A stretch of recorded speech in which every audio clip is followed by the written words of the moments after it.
Thank you and welcome to the Lane Transit District Board of Directors Budget Committee meeting. Today is Tuesday, May 2nd. And welcome to all of those who have joined us over on Zoom. And welcome to everyone here, staff and fellow committee members and the Board of Directors. I'm going to go ahead and call this meeting to order. And let's do a roll call. So I'll call your name. Just please say if you're here. Kelly Sutherland. Here. Gino Grimaldi. Here. I believe Heather Murphy was not able to make it, just making sure. Lawrence Green. Here. I believe Michelle Weber was not able to make it. And Pete Knox. Here. Susan Cox. Here. I am here. Darvin Fowler. Here. Jess Roshak. Here. Stephen Wheeler. Here. Gary Wildish. Here. And Jason Williams. Here. Okay, great. Well, welcome again, everyone. Next, we'll go ahead and go right to comments from the general manager.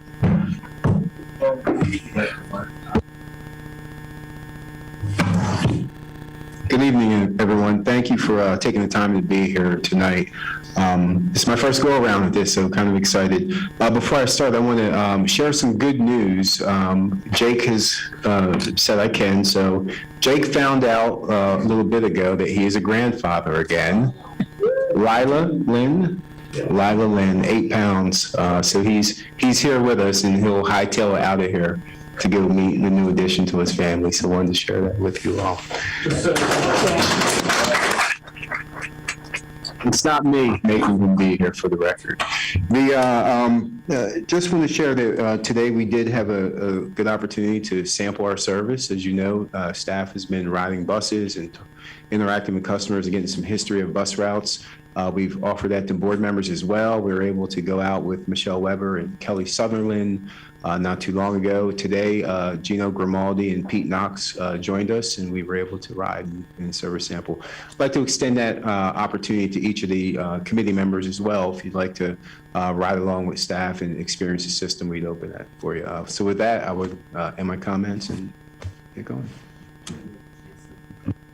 Thank you very much for those comments. Let's go ahead and go to our first item of action, which is our officer elections.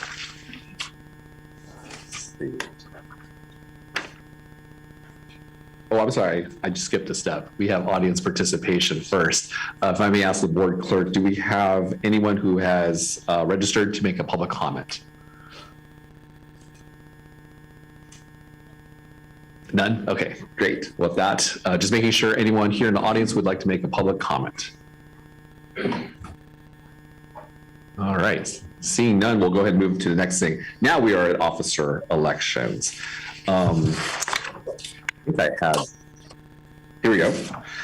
So I now open the floor for nominations. So we'll go ahead and start with chair and then move to vice chair. So I open nominations for the position of chair. I recommend Carl Ye for chair. That's because you don't want to do it. Oh, okay. Thank you, Mr. Vice Chair. Yes, I accept. Thank you, Gary. Appreciate it. Are there any other nominations for chair? Wow, this might be the easiest election ever then. I'm going to go ahead and close the nominations. So we'll go ahead and take a roll call for the election. So we'll go ahead and start. Sorry, let me go back. Kelly Sutherland. Yes. Gino Grimaldi. Yes. Heather Murphy. Oh, I'm sorry. No, here. Here. Oh, Here. Right here. Oh, I'm sorry, Heather. Thank you. Welcome. So let the record show Heather is here. And did you hear the motion or the motion for electing the chair? I didn't hear who. I just heard that we had a motion. Oh, yes. So there's a nomination for me, Carl Ye, for chair. Okay, perfect. Thank you. And I just realized I didn't make a comment, but it sounds like everyone's okay with that. So let's go ahead and keep going. Lawrence Green. Yes. Thank you. And Pete Knox. Yes. Susan Cox. Yes. I don't know if I get to vote, but I'm going to vote yes. Darvin Fowler. Yes. Jess Roshak. Yes. Stephen Wheeler. Yes. Gary Wildish. Yep. And I believe that is it. Did I leave anyone out? Okay, great. Well, thank you very much for the honor of being able to continue to serve as chair, and I hope to continue in a good way. Next, I will open the nominations for the seat of vice chair. I'd like to nominate Gary Wildish. Very well. Gary, do you accept? Okay. You say yes? That's fine. Okay, very good. Yeah. And are there any other nominations for the position of vice chair? Okay, seeing none. Just to make sure, Gary, would you like to say anything before we take a vote? Sorry. I don't know, that's fine. It works, I can handle it. If you have a problem, just give me a call. Cool, inspiring.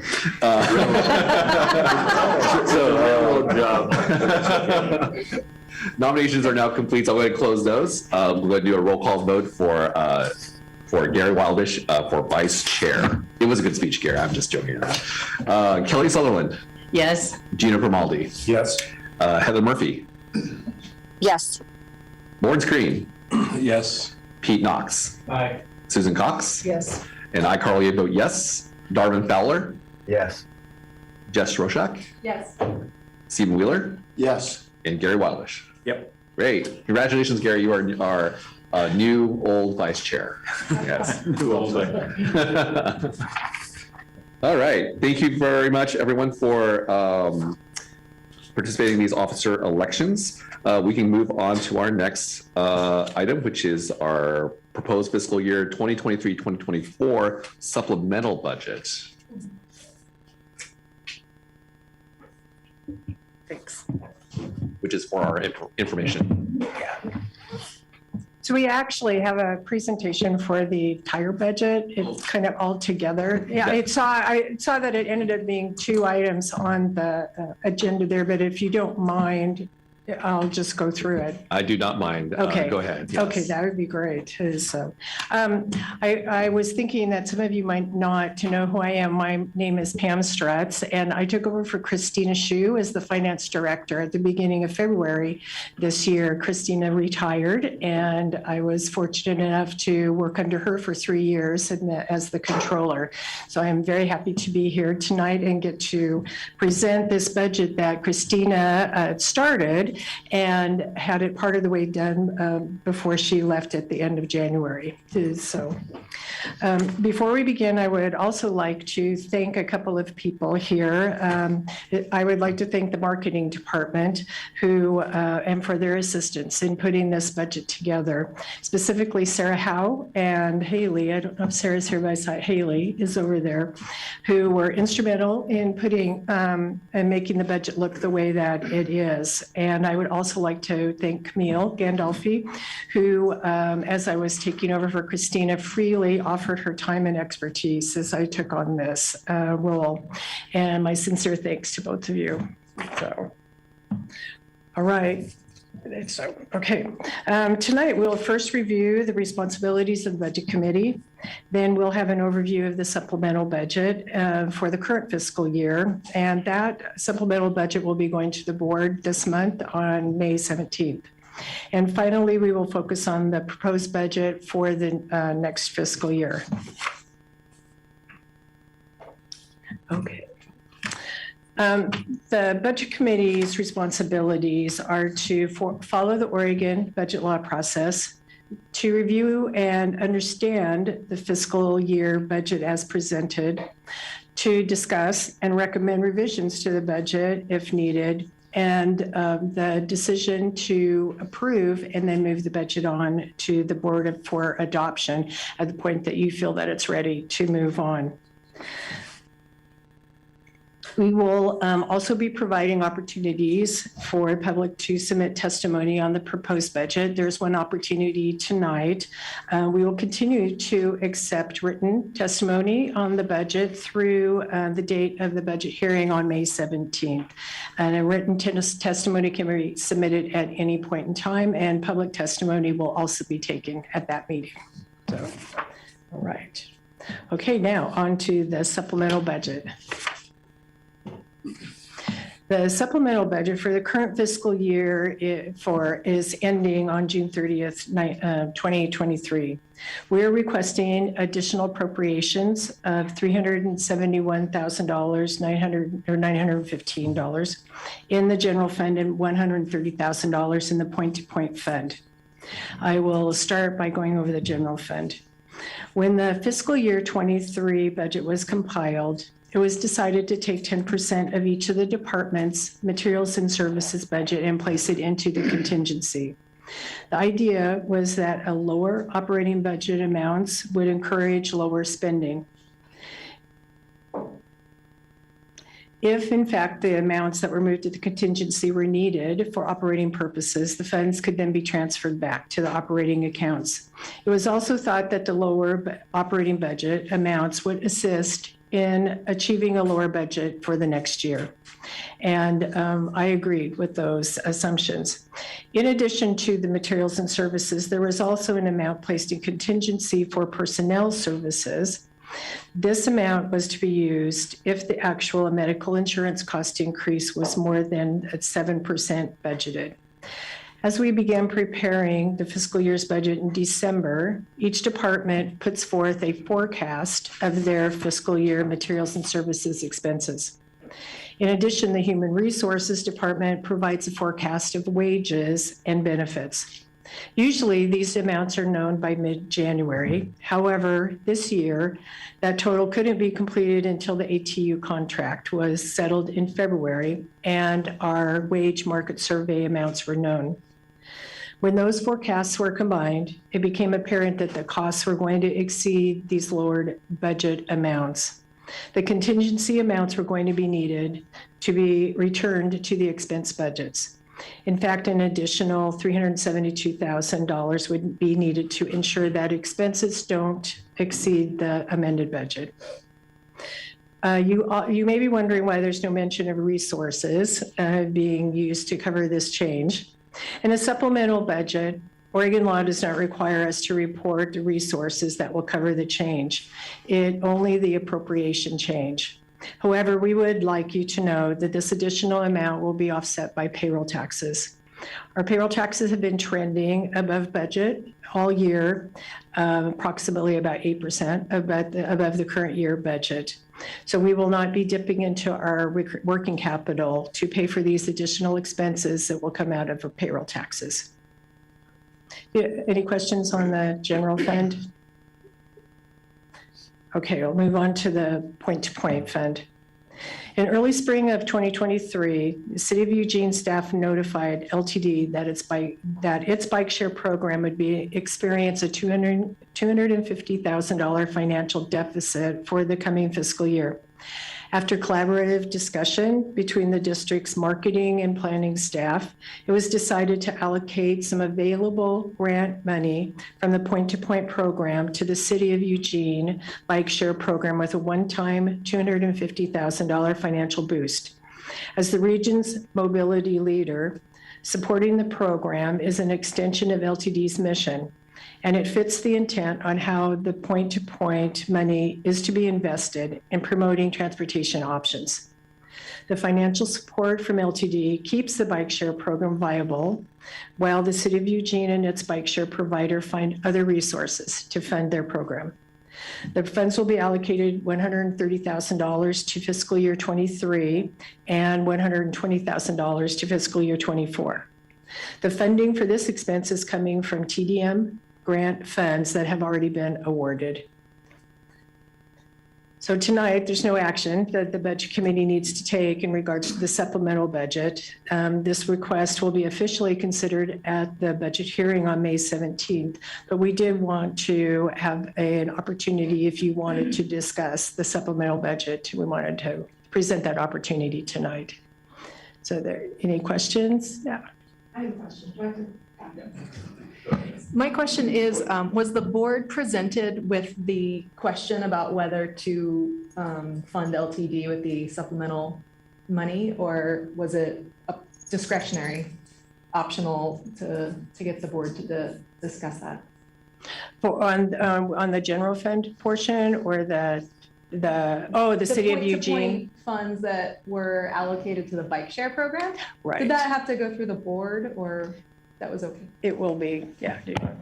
Yes, that absolutely has to go through the board. That agreement has been agreed to, so there was a misstep in terms of taking that to the board first. So that's why it needs to go to the board as a line item next board meeting, and then for approval afterwards. So the total, and it's because of the total cost. So at the 130, that is underneath that threshold. But when you look at the total between the 2 years at that 250, that requires it to go to the board. Okay. Thank you. Any other questions?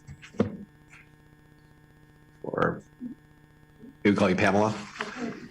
Oh, actually, I have one question. Is this for specifically with the bike share, is this a one-time cost or is it, okay, I see Pat Walsh nodding yes. One time. So, okay. got it, Yeah, we made it very clear in the contract when the Yeah. contract was written that it was one-time support. Got it. Yeah. Over 2 years. Yes, paid over 2 fiscal years, Yeah. because we started it part of the way through this fiscal year, so it's going, and it's in a certain amount per quarter, so it'll end up going over 2 fiscal years. And I guess, would it be correct that if LTD had not intervened, the program would have suffered in some way or not be discontinued? Let you answer that one. Carl, that's correct. I don't know to what extent, but they would have had a $250,000 hole they would have had to have plugged, in some way. So this just seemed like a reasonable option, given the money that was available in that fund. Very good. Great. Thank you very much. Any other questions? Okay, please proceed. Okay, all right, we'll move on to the fiscal year 24 proposed annual budget. This first slide shows the budget process in each step on the budget timeline. We are at the spot that says Budget Committee meeting. If the budget is approved tonight, it will move on to the public hearing on May 17th. The final adoption of the budget will be at the board meeting on June 21st. So, all right. This next diagram shows 3 of the key documents that we use in developing our annual budget. Starting at the bottom is the Strategic Business Plan, the SBP. LTD adopted its first strategic business plan for fiscal years 22 through 24. The Strategic Business Plan bridges LTD's mission, vision, and values to our day-to-day operations. This agency-wide collaborative effort helps us focus on the most important outcomes to deliver and guides our agency and budget goals. The strategic business plan can be found on our website. So, moving over to the right, the Community Investment Plan, also known as CIP, provides the basis for our capital fund budget. It also impacts the general fund in that transfers from the non-grant portion of our projects come mainly from the general fund. The 2023 to 2032 CIP was presented to the Budget Committee in October of 2022 and was approved to move forward to the board for approval. Therefore, no action is required tonight in regards to the CIP, but it is included in your budget document as supporting information. Final document that helps us do our budget is the long-range financial plan, and I'll refer to that as the LRFP.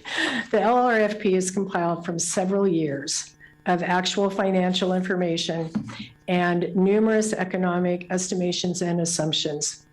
As the proposed budget is completed, the budget is also used to update the financial data in the plan. 2 key assumptions have an especially large impact on the plan.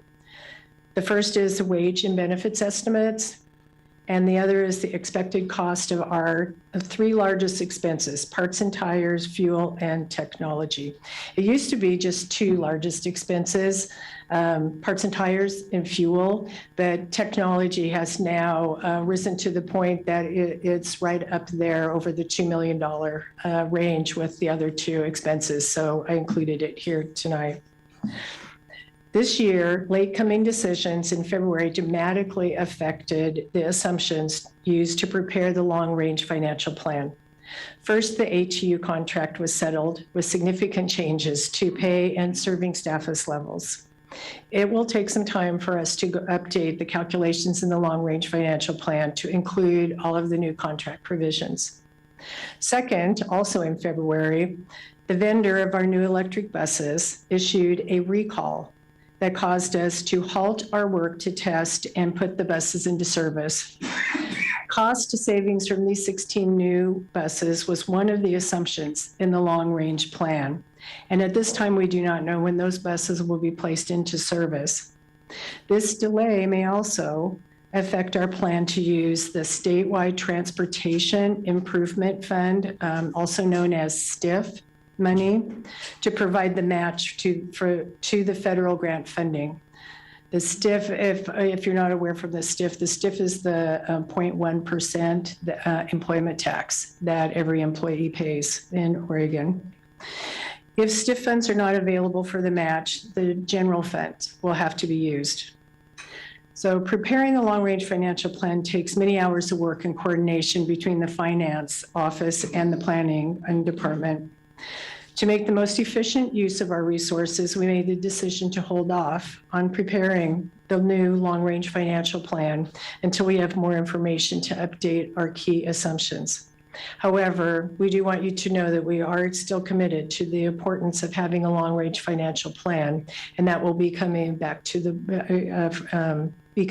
Finance Committee at a later time for review. Okay, any questions on any of those documents?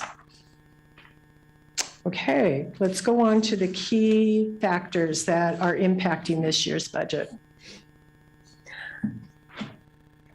More information on the key factors can be found in your budget document on pages 12 through 14, if you'd like to go there.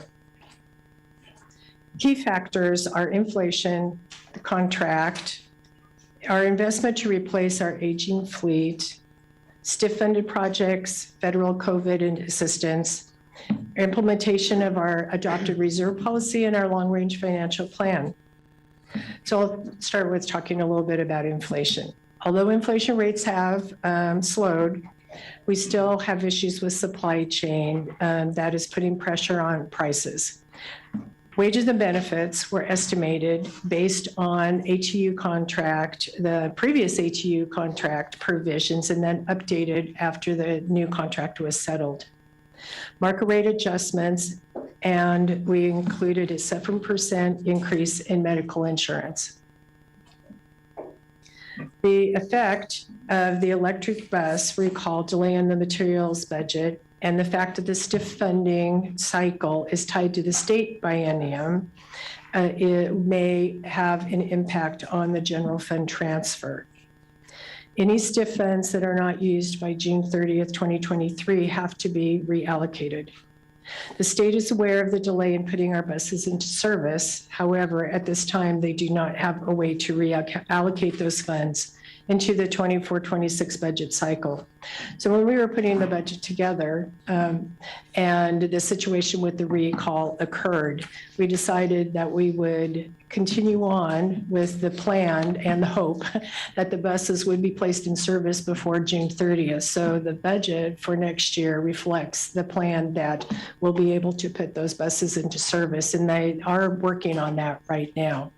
If it happens that they end up not being able to be on the road by June 30th, then the state is unable to use the STIF funding in the current biennium to be able to allow us to match the federal funds. Federal funds are not a problem. We can ask for reimbursement of the federal funds at any point in time, but the state requires that the buses be on the road and running before they'll allow us to use any of their funds. So what will happen is, if that ends up happening after the first of the year, is that we will be adjusting next year's budget, and we'll do that through the supplemental budget process.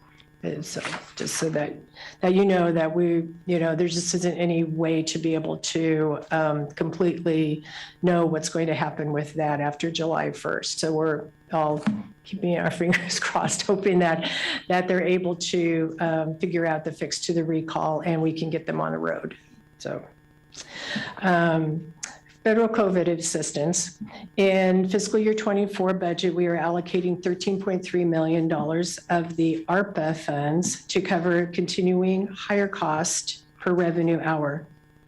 This is about 2/3 of our remaining COVID assistant grants that are currently allocated to operations. So throughout this budget, you also see the impact of our reserve policy, from our operating cash flows in each fund to the sustainable services reserve. Reserves are an important part of our budget and are included as a part of our budget requirements. We already discussed the long-range financial plan and that it will be updated in the coming weeks as more information is known.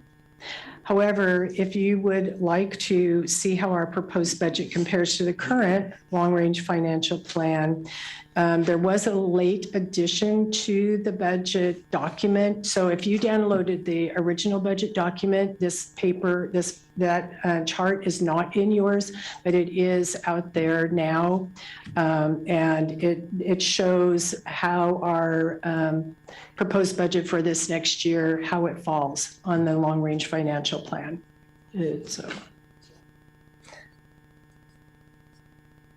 All right, let's go on to, all right.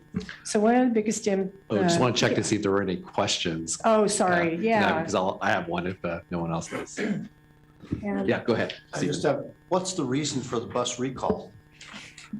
I will let someone from either Fleet or Joe take, or Eric. I don't know, Eric, you want to take that one?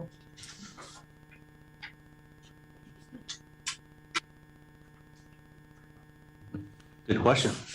I'm Eric Evers, the Director of Fleet Management.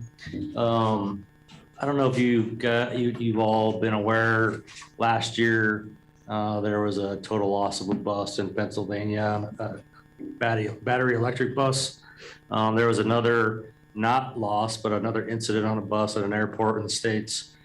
From that, New Flyer was issued out a safety recall on our buses with the current battery configuration, the Gen 3 batteries. And they're working with the NTSB on a fix for that. I think we're close to starting that fix, but we don't know what the timeline. It's kind of a two-phased approach. Phase 1 should start next week if all things stay on track, but the technology they're using to fix this is kind of still in development. So we don't know when the final fix is going to happen, which will obviously, as Pam said, take us into the next fiscal year, most likely. Great. Thank you. Does that answer your question? Okay. Any other questions? Yes, go ahead, Gino. So when you were talking about the long-range financial plan and the things we need to think about, you talked about things that would increase costs. Are there things out there that aren't included in the current plan that are of a positive nature, maybe increased revenue or some good news? Is there some good news out there?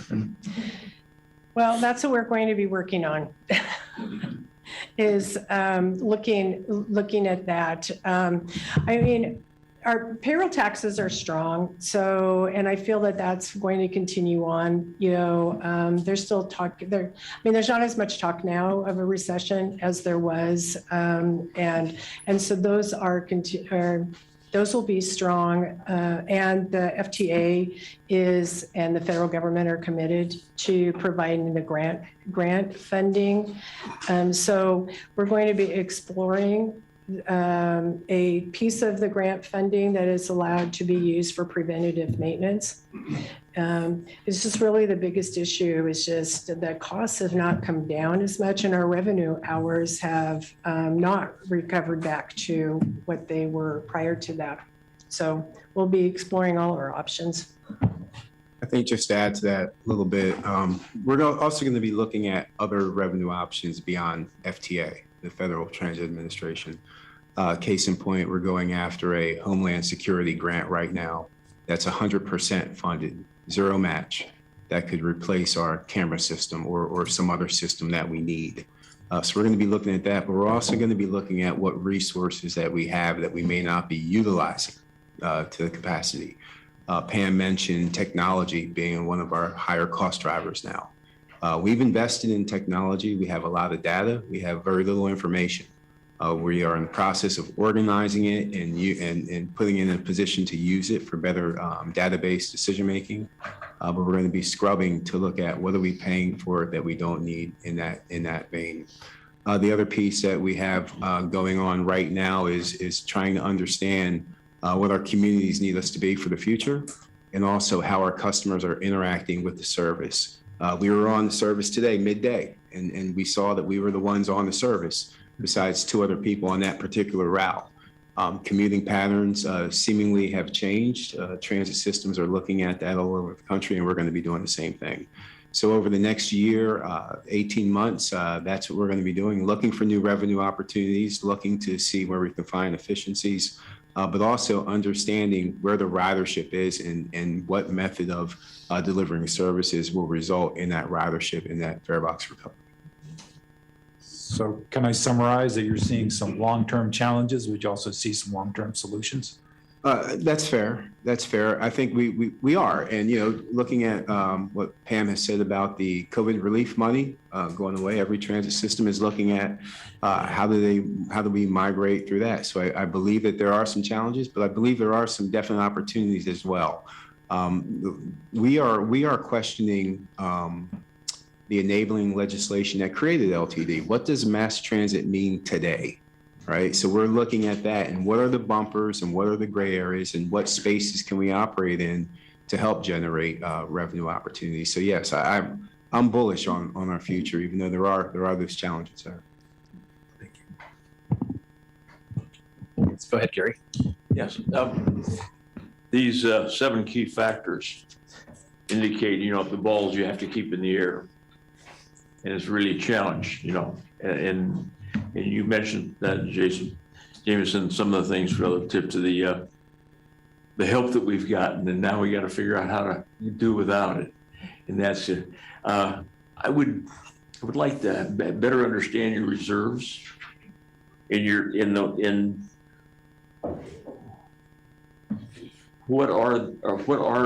what is your definition of reserves? What is in the reserves? Is there anything in the reserves? Because I had an experience when we were on the board, Carl, that we had something that was called beginning balance. And I didn't understand it.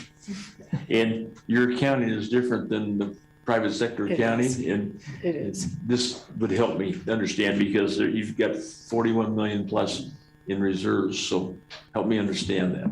So each fund, and we went over this at a finance committee recently. So each of our 6 funds that we have operates somewhat like a checking account, where it has a beginning balance and an ending balance.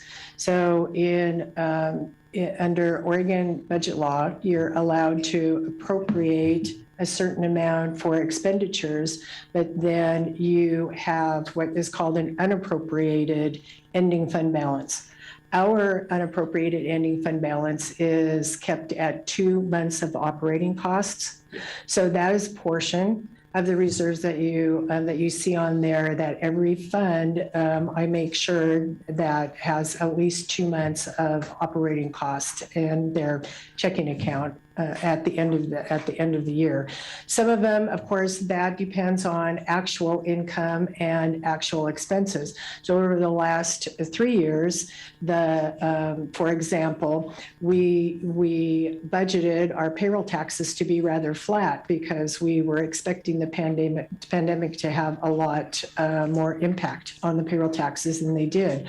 So payroll taxes came in higher than what we budgeted. So we ended up with a little bit more in our balance at the end of the year. So as part of the strategic business plan, and with Christina looking at that, she said this is a great time for us to establish a separate reserve, which we now call the Sustainable Services reserve fund. And so the other piece of our current reserves is an actual fund, and you'll see it when we get we'll get to that when we go through each of the funds. So there is now an actual fund separated out, more like a savings account, from all of the other funds. And we were able to fund that in this current year with another 2 months of operating reserve. That amount that was based on a policy that the board discussed and passed. And that is set aside, especially if we have another downturn, or if we have something that happens, then that's why they call it sustainable service. The purpose of that, you could kind of look at it a little bit like the COVID funds, where they came in to help during a specific situation. We now have our own reserve, and that's where the other piece of that is. Okay. Your capital reserve fund is 24.4. Okay. Is any of that money committed? All of it is. So how? In essence, it's not necessarily, see, I see a reserve as something that's not committed, Right. which you indicated in also the working capital, the having, you understand what working capital is. So I understand that. And having the 2 months reserves is something that, as I remember, we passed that on our board a number of years ago, which I think is appropriate. Right. Great, but so that this is obligated. So On the capital specific. right. So Okay. what happens with the reserve that's in the capital fund is that each year, based on the CIP, we anticipate how many projects we're going to do. Those projects are generally funded with grants at about 70 to 80%. So we assume, and when we do the budget, that we're going to finish all those projects in the year that we say we're going to. Oh, that never happens. So this is our share of those grants. Yes. Yeah. Thank you. Yeah. So it is. Yeah. He understands what I'm talking about. Yeah, so we just, and the reason that it's that's a large significant amount, but the reason it is that many of our projects, due to supply chain issues and fleet, because some of that is fleet, we just weren't able to complete them. So but we'll get there, and then the money will be there, our share will be there. Thank you. So, good questions. Just checking if there are any other questions before I ask mine. So my question is about, I wanted to make sure I understood the STIF situation. Right. So it sounds like these funds were earmarked for the electric buses. And if they can't be on the ground and rolling, then I wasn't sure if I caught the plan B. What happens if that doesn't happen? So what happens, so the STIF money is interesting. We actually receive that every quarter. We get a payment from the state for our share of the STIF. So we have it invested. It's in account separated out. But how that is actually spent is that every 2 years, a regional group gets together, decides on the priorities for our area. I don't know if you're familiar with that process. And then they put together what they want to do for the next state biennium. Well, 2 years ago, they knew we wanted to replace the buses. So we're allowed, this is considered in the federal grant world, this is considered local money for us. So we can use it for the match. So we set it aside for the match. Unfortunately, now we're coming to the end of a biennium. And so a new budget is going to start on July 1st. We didn't know when this budget was put together, the regional budget, that this was going to happen. The timing just barely missed each other. I think they were meeting in maybe, I don't know if you recall, because that happened in December, January. I remember John talking about the STIF budget. But is that right? Yeah. That's correct. And actually, it's not even fully approved yet. So that happens in May 15th at the Oregon Transportation Commission. Okay. Yeah. So what'll happen is that the money that was set aside to be our match for the budget will end with that budget year. The state knows about this. We are not the only transit agency that has this issue. New Flyer is very widely used, very well-known provider of buses. And they are working to try to find a way to allow us to be able to continue to use that STIF money, which is a very appropriate use of that funding. They want us to be able to use it for that. It's just that, sometimes the policies don't line up with what you really want to try to get done. So, but the ODOT is aware of it and they're working on that. We just don't have that resolved at this point in time. Yeah. Thank you. But it sounds like there could be solutions that are created. We just don't know what those are. Right. Okay. Right. Thank And you. if nothing Yeah. else comes up, then the match will have to be made from our general fund transfers. So, or we'll reallocate some of the working capital that we have in the capital fund already. Could the STIF funds be used for something else and then maybe other funds as like a swap? They will be, because they're literally sitting in our investment account. Oh, I see. And so they'll just stay there. And then as soon as there's an additional budget is approved, then they'll be used for something else. Yeah. But they stay. Then they can be used for other things. It's not like you lose it if you don't spend it by a certain. Correct, right. We just can't spend it until it's allocated in the budget, and then that budget is redone every 2 years. Yeah. Oh, thank you, Kelly. That was the piece I was missing. So that. Yeah. That's And I what hope I explained that correctly. Yeah. So if I didn't, let me know. Is that right? Okay. Great. And so, okay. Great. All right. I don't see any other questions, so Can we please move on? proceed. All right.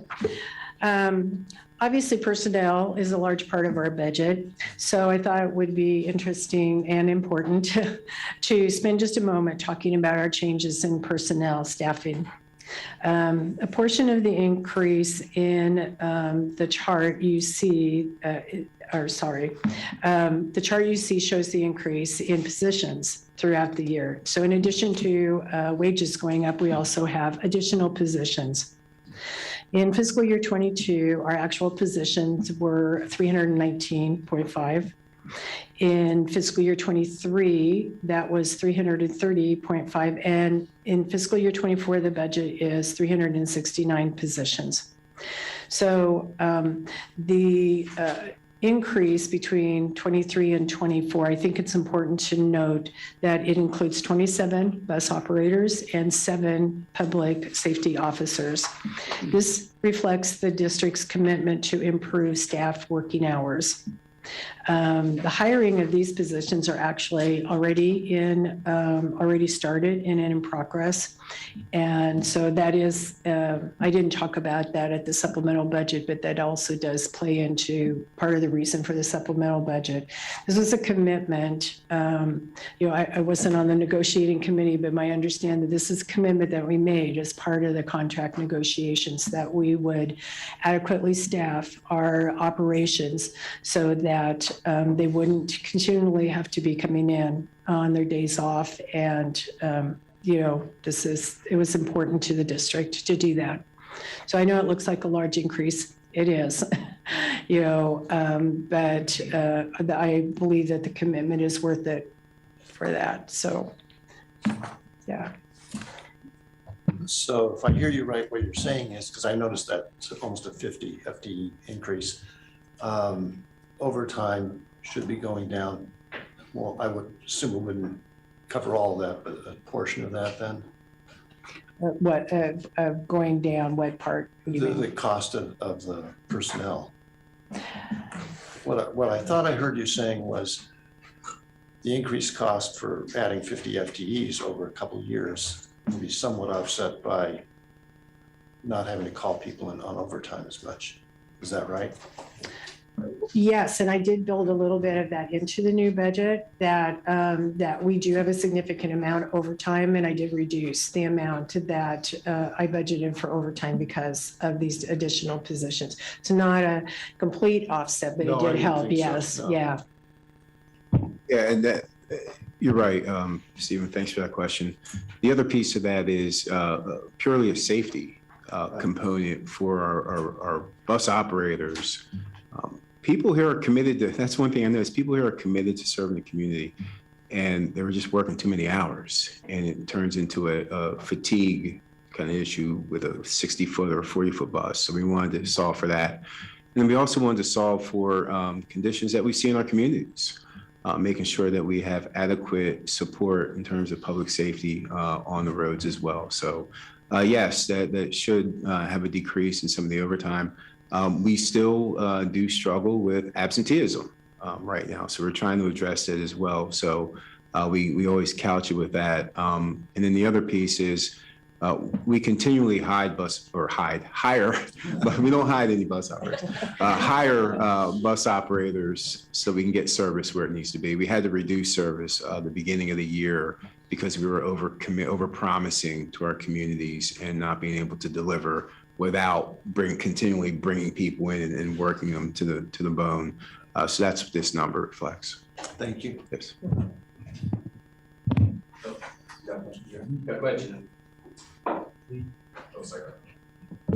Could somebody talk about the increase in the marketing personnel going from 8 to 10, and more in terms of the need or the outcome of that increase?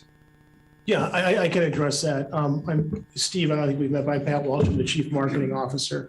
One position was when we reorganized some of the functions here at the department, our Director of Government Community Relations came over onto our team. So that represents one spot.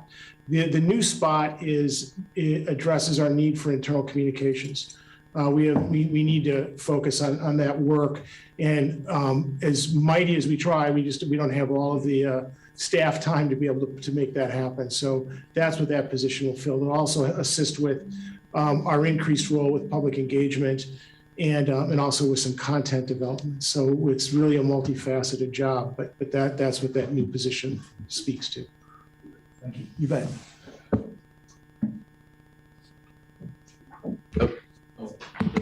Go ahead, Jameson, and then Jess. I'm sorry, we have some people around the table and we didn't introduce who they are. And I know most of you know who they are, but just a minute. We felt it was important to have the chiefs of the organization at the table, helping to color in what these numbers represent. Pam's job is to observe and report and forecast, and we want to be able to tell what these numbers represent. So to my left is Camille Gandolfi, formerly clerk of the board, now chief of staff. Joe McCormick, who's our chief development and planning officer. I got it right? Thank you, Joe. Strategic planning officer. There you go, Joe. Cassette Reese, who's our chief customer experience officer. In other organizations, she'd be the chief operating officer, but we wanted to have that focus on customers. And Pat Walsh, chief marketing officer. So we'll be answering the questions in our different verticals that you all have. So sorry for the poor housekeeping on that. No, thank you very much for that, and good to meet you all. Jess, go ahead. As we understood it, there was a challenge of hiring drivers for the last 2-3 years. And so were there those fiscal year transit operations numbers I'm seeing, 192, 194 for fiscal year 22 and 23, were there any savings involved, or any other positions for that matter, with not being able to staff those? Because I know routes were cut due to allegedly staffing. And so where can we see the savings from that come up? Were there 194 drivers? I mean, as I understood it, it was less than that. You couldn't get enough. Sure, we continue to struggle with getting operators. We're starting to dig out of it. I think part of it is we got our contract done, which was important. The other piece is the approach we're taking in terms of storytelling, the day of the life of what it is to really work here that Pat's team is putting together. That question that you asked comes up a lot. If you cut service and you didn't have enough people, where's the corresponding savings? The savings is eaten up by the inflation, by the overtime, the inflation costs, and the cost to the materials cost to keep up with COVID. quite frankly. And it's not a one-to-one savings in how transit is run. And that's a great question. I anticipate that question coming because it comes up all the time. And I would imagine the same with services. You had to hire out human resources, things of that nature. So positions that were unfilled were almost more expensive in some cases to fill in for. Oh, absolutely. Yeah. Absolutely. Last year, while it was hard to, supply and demand, right? So people, I don't know where all the people went, but it was hard to hire and it reset at a higher cost. Right. So, yeah. And can you just give us a quick update where we're at in terms of fiscal year 23? The number on the budget was 194. Are we anywhere near that now, being able to fulfill those positions? We have about 175 bus thanks. operators. And in regards to public safety, we're about 3 positions for being fully staffed. 3 positions short. And for the record, that was Jake McCallum, granddad. Thank you. Congratulations again, Jake. Yes, go ahead, Gary. Yeah, Jake, the public safety, it looks like there's significant change. And are we having a lot of problems? So we're pretty fortunate. We've gotten lucky in regards to. Online people here too. Sure. We've gotten lucky in regards to your question, Gary, but I think that one of the things, we've had some robust conversations in regard to that with Jameson when he first came on, and there's just a concern. We feel like, we're a ticking time bomb in regards to that public safety aspect. And that's the bulk of what you see of us basically kind of doubling our effort. Yeah. Kind of goes back to the unfortunate death that we experienced in November on the MX bus. I don't know that there's anything, we've analyzed it, looked at it. I don't know if there's anything that we could have done to prevent that per se. That could have happened anywhere, in my personal opinion. However, we want, like Jameson was talking about earlier, we owe it to the community to have a safe transit system. We owe it to our employees and everybody that's wants to use that system. And we don't want to see our everyday rider that's utilizing public transit be concerned about riding public transit. So we've upped our efforts in regards to the public safety aspect. We're looking at where we're deploying our resources and how we're deploying them. So we're making sure that we're spending a little bit more time on the MX because we've noticed that we have a lot of riders that like to ride that system. They feel like they can get away with a free kind of ride, so actually I was just in the operators lounge talking to some operators and they said, man, the public safety, they're just popping up everywhere. And it's the greatest thing in the world because you see riders thinking, oh, I can get on here and no one's going to check my fare. But we have public safety all over the place now. And they're just really popping up all over the place. So it's kind of pushing those people away, or at least, paying their fare and knowing that they're going to be accountable to follow the rules when they're on the bus.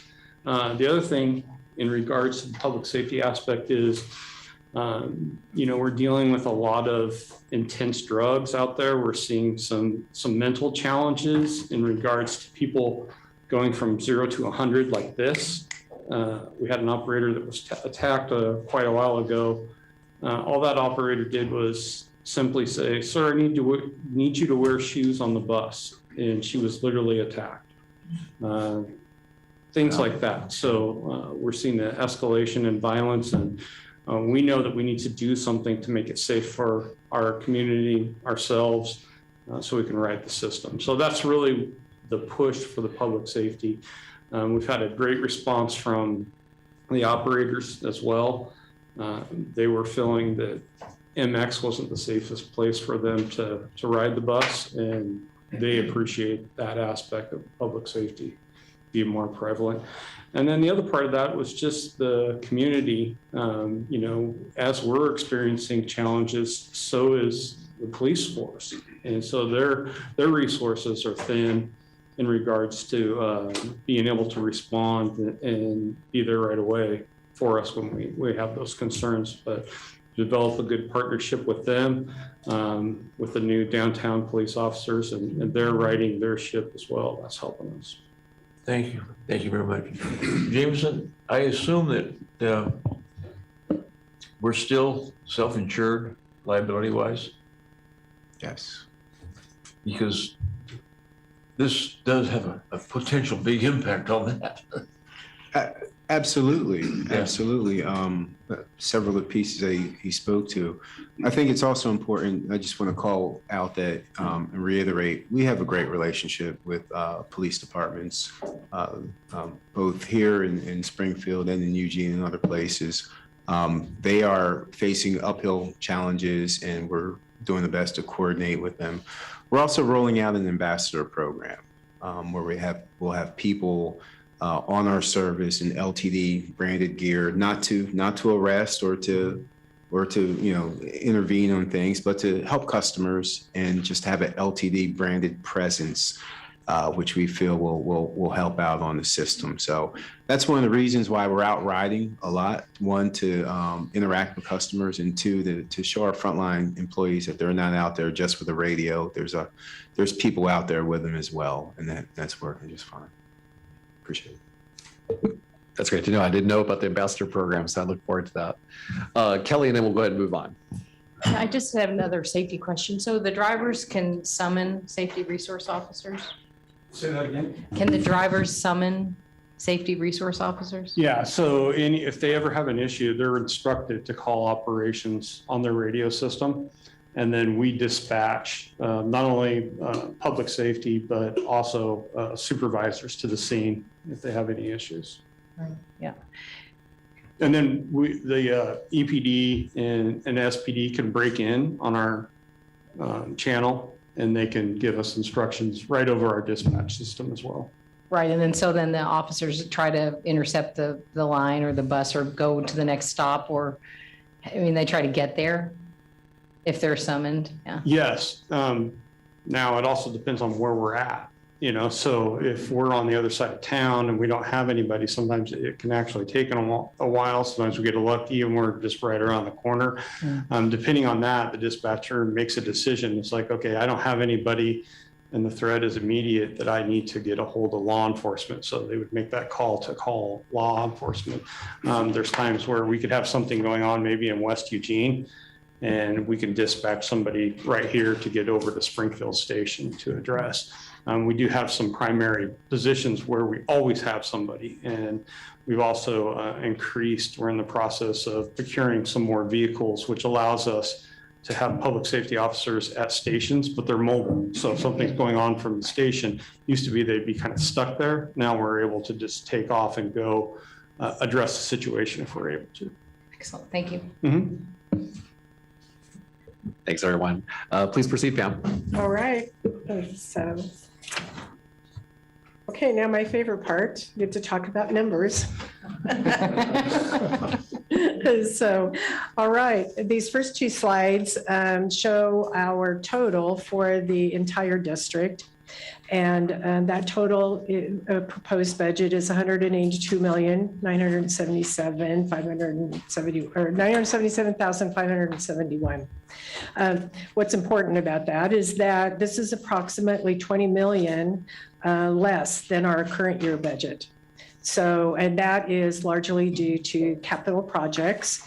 And in the current year budget, we did set up the Sustainable Services Reserve. So now that's done. So we don't have to do that again. So now we'll go over each individual budget. All right, first we'll talk about the general fund. The general fund is our operating budget for day-to-day operations and service. It includes resources from fares, transit district payroll taxes, federal and state grants, interest income, and miscellaneous income. And by the way, the interest income is so much better this year than it has been. And so, yeah, I like that. And seeing that, itty bitty little budget and a nice big revenue coming in on that one. So using the transfers from this fund, these resources provide the support necessary to provide services that are not fixed route or bus rapid transit, as well as the match for our grant-funded projects. Resources are mostly unrestricted in this fund in regards to use and are allocated to our various programs based on our strategic business plan and the long-range financial plan priorities. So on the next slide, you'll see what our general fund resources and requirements are. So our general fund proposed budget is $83,674,079.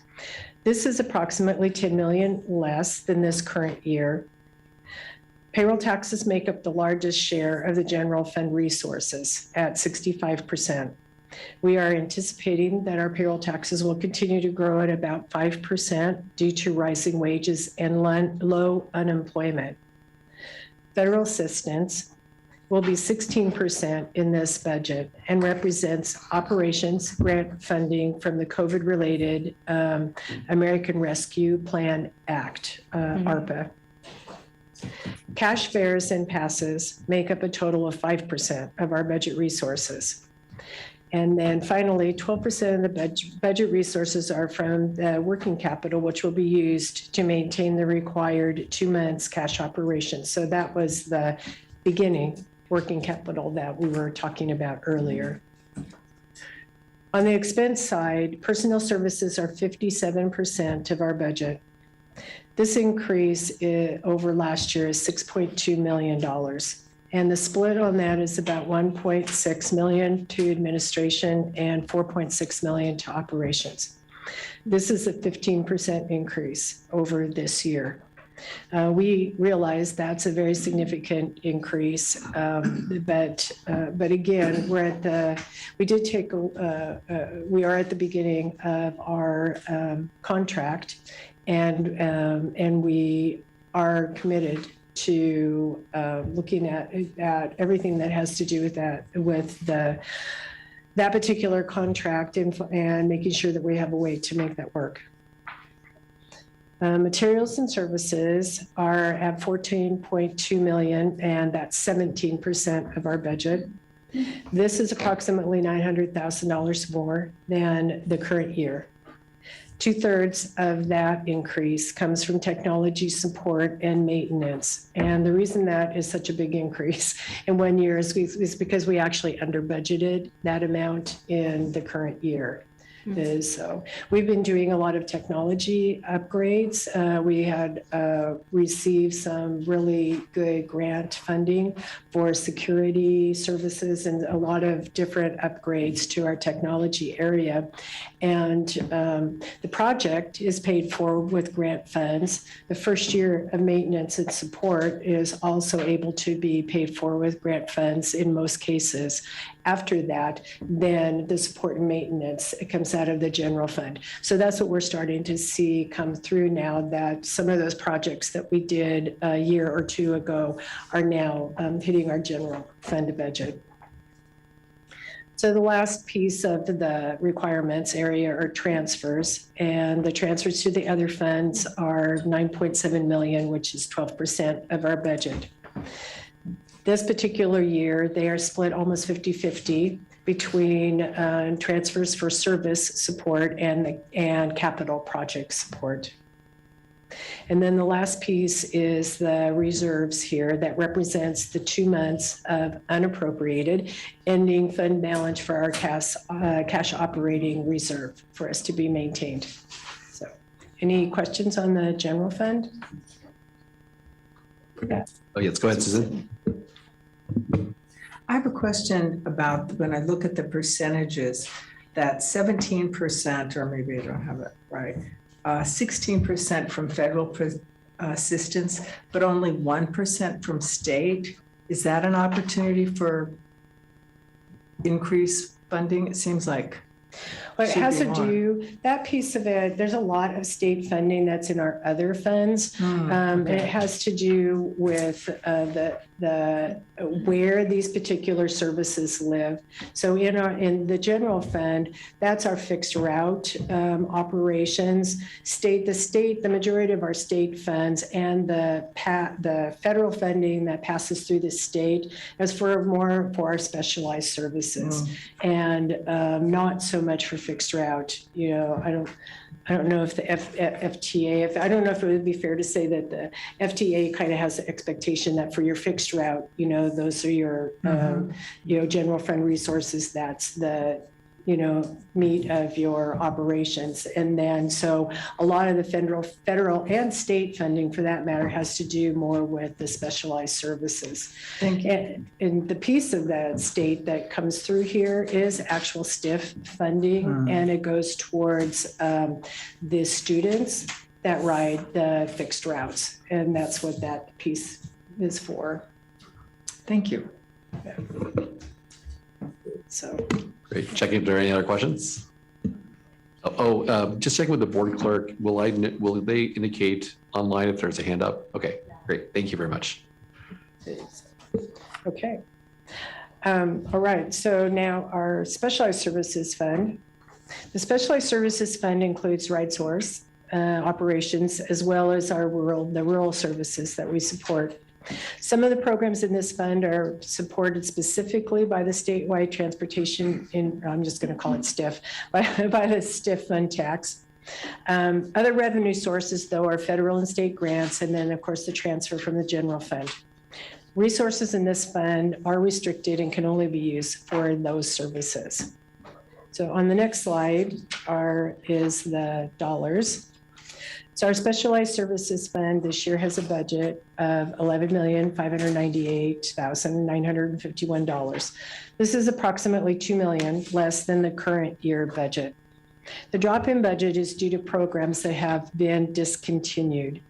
Some of the programs that were stopped during the pandemic just have not come back. For example, we supported some services for Pearl Buck, and that ended at the beginning of the pandemic. And that one in particular, that's one of the smaller programs, but that one hasn't come back. This particular fund requires the largest transfer from the general fund other than our capital projects fund. The transfer provides 39% of the total resources. Federal and state grant support provides 32% and 26% of the total resources, respectively.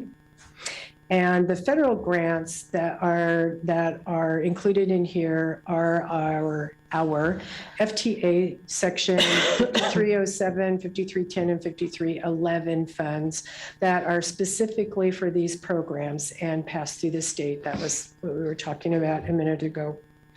The state grants that are in this fund are a combination of state transportation funds. These all sound very similar, but that is not the same thing as STIF. State transportation funds are actually allocated from other state revenues, for example, tobacco tax, and then the legislature decides, okay, we're going to take a portion of that and put it towards transportation. So before the STIF tax, that's basically the money that came through the state for transportation.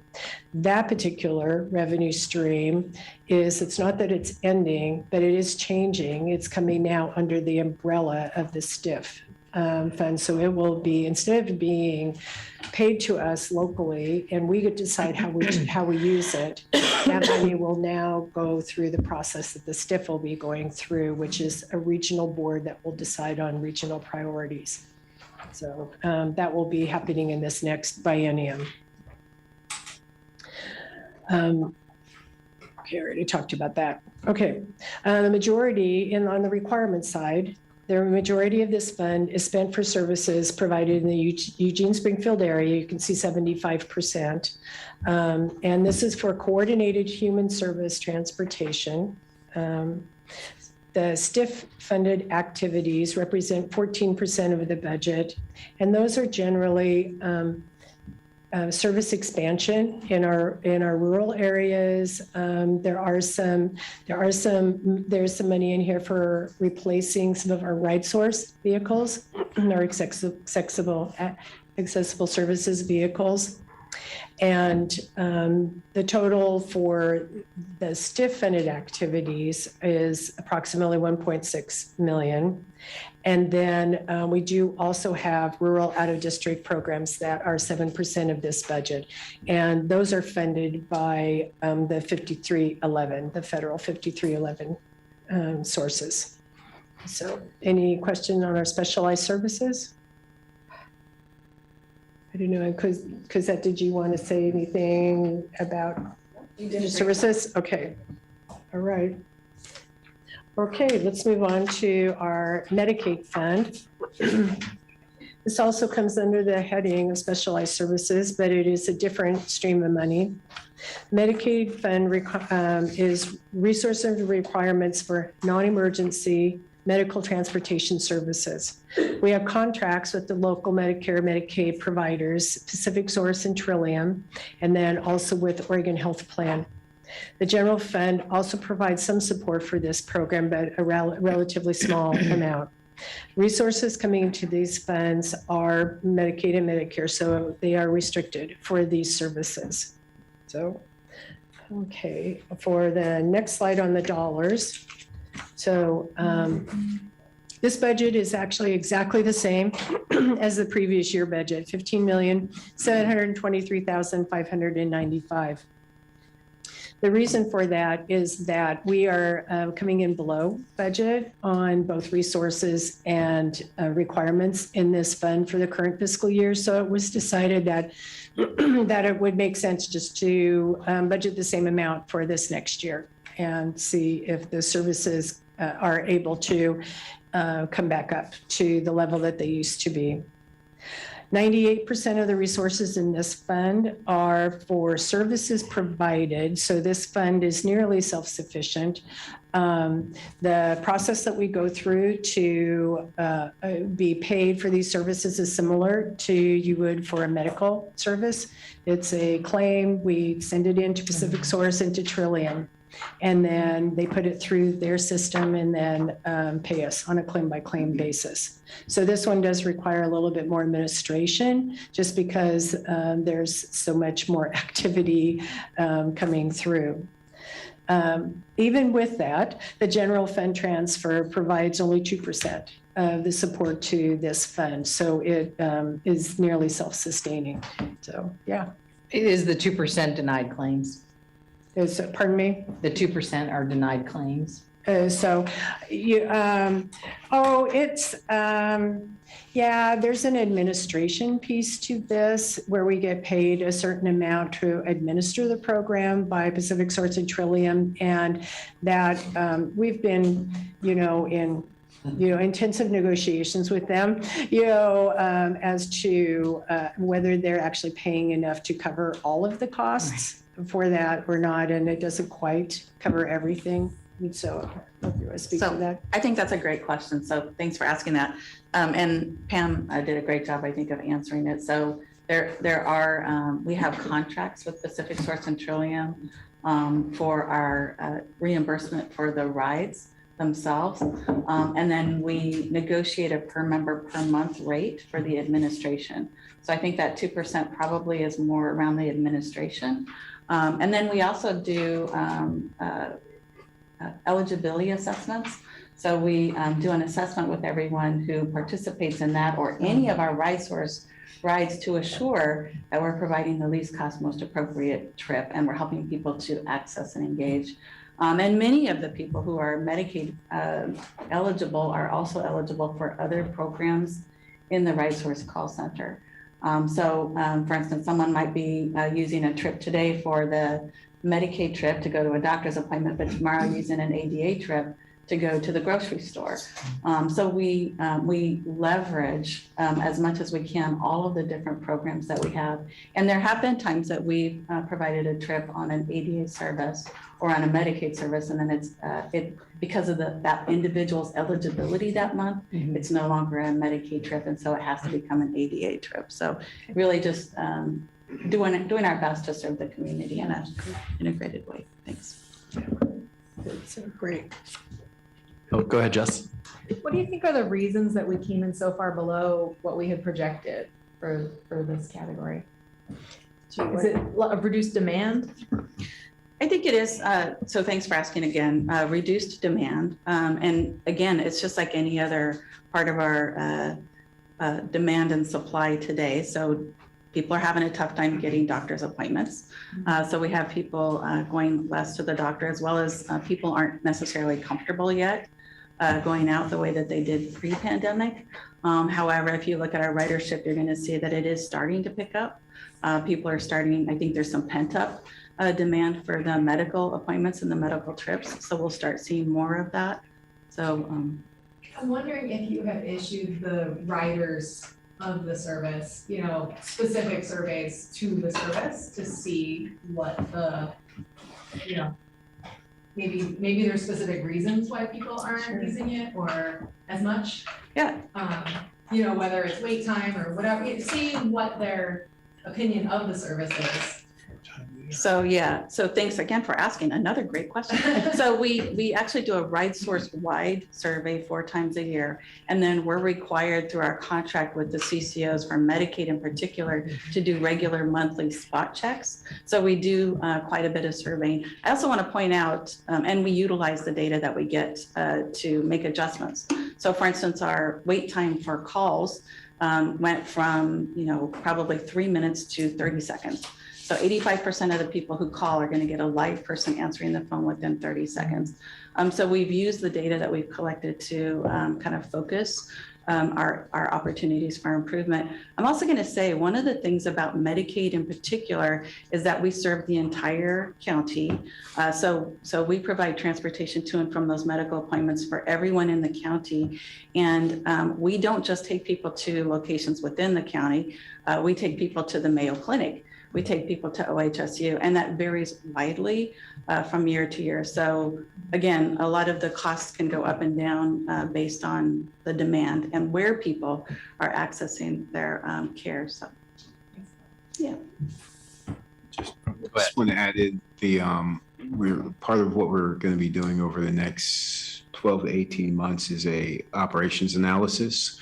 Not just for our fixed route system, but for our RideSource as well. So we'll be looking at what's working extremely well and what has opportunities. Okay. All right. So we'll move on to the point-to-point fund. Our point-to-point fund coordinates and promotes alternative transportation services. The resources are grants, partnerships with local agencies, and general fund transfers. And again, funds in this program are restricted for these services. So as in regards to the actual dollar amounts for this is one of our this is our smallest fund. $754,870 is the entire budget. And even with that, that's approximately $225,000 more than our current year budget before the supplemental budget. And that is due to the addition of the pass-through to the City of Eugene bike share program. The Safe Routes to School is our largest program in this fund, and with a budget of $287,000. And a general fund transfer is used to support the administration of this in this area. So, and we don't actually charge, well, hardly any of our grants do we charge administration costs to.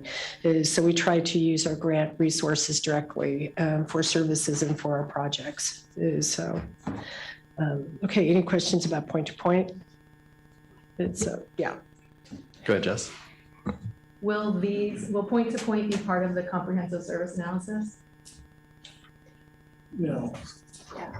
No, this is grant money we expect to invest over the next few years and then not reapply for it.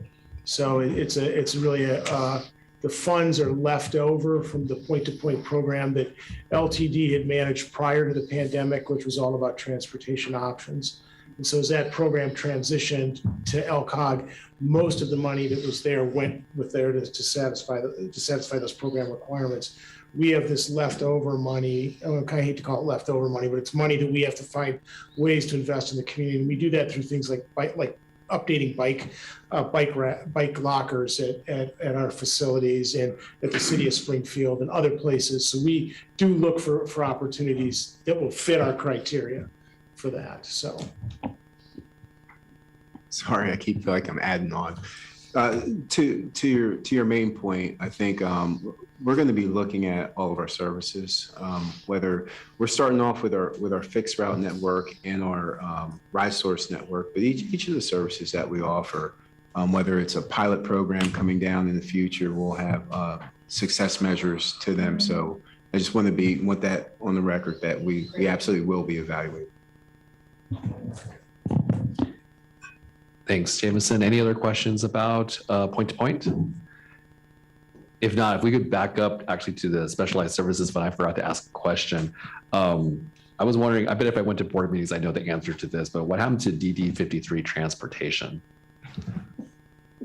You want to talk about DD 53? Thanks for asking. So the DD 53, that is a developmental disability work group. And so it's getting folks who experience developmental disabilities through a contract with the state to and from their work sites. And it's completely reimbursed. It looks like that line item went away, but it looks like it probably was added to a different fund. No, Or actually, thank you again for asking. It Yeah. went away because the program generally was discontinued during, that's one of the programs that has not come back yet. So we do expect that will come back. So Okay. yeah, again, mostly due to the pandemic. So. Yeah, and the amount that you see on there, between the fiscal 3 budget and then you don't see it in the fiscal year 24 budget. Yeah. We actually didn't get that money. That's one of the areas that we got very, very little DD 53 money in reality. So even though it was budgeted on there at a substantial amount, that didn't actually happen in the current year or in the previous year either. So it looks like a big drop, but it really isn't in reality. So we just wanted to get it off the budget. Yeah. So If that's the case, if you don't mind me asking, where did the 3 million come from that was added to the ADA RideSource? So I'm on page 59, for those of you following along at home with the packet. What did you say, page which? 59 of the appendix.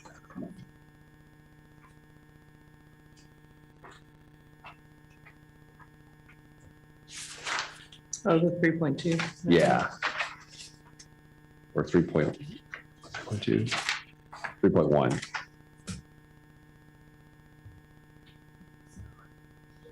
Okay, now, okay, so say that again, Carl. Which one are you? Oh, yeah. So on RideSource, the change from the FY23 budget looks like it was increased by 3.1 million. Oh, right. Okay. Oh, that.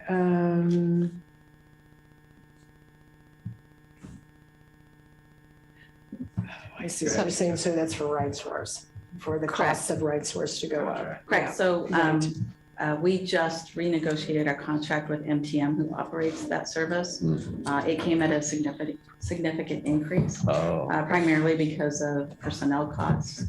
And also we're looking to expand our ADA service. So we're looking to expand our ADA service into Cottage Grove and Crestwell. So those would be the increased costs. It costs more now. Yep. Thanks for that. Well, and a portion of that too, because we, the CCOs that, and through the Affordable Care Act are required, there's a lot of record keeping and a lot of tracking that they're required to do now. So because we're contracting with them, they turn around and require us to have to do all of that same tracking and record keeping. And that was part of 2 years ago, we actually had like a mid contract adjustment with the people who provide that RideSource service for us as well because of those cost increases. Did I say that the right way? Yeah. And of course, it's great that it sounds like increasing services is a good thing. So that's good. Yes. Any other questions or? Great. So All right. back to you, Pam. Okay, all right, we're almost there. So, all right, Capital Projects Fund. Our second largest fund is the Capital Projects Fund. It houses projects that result in construction or purchase of capital assets. And planning costs are also tracked here. The revenue sources are grants in the general fund. And as we talked about before, just a minute.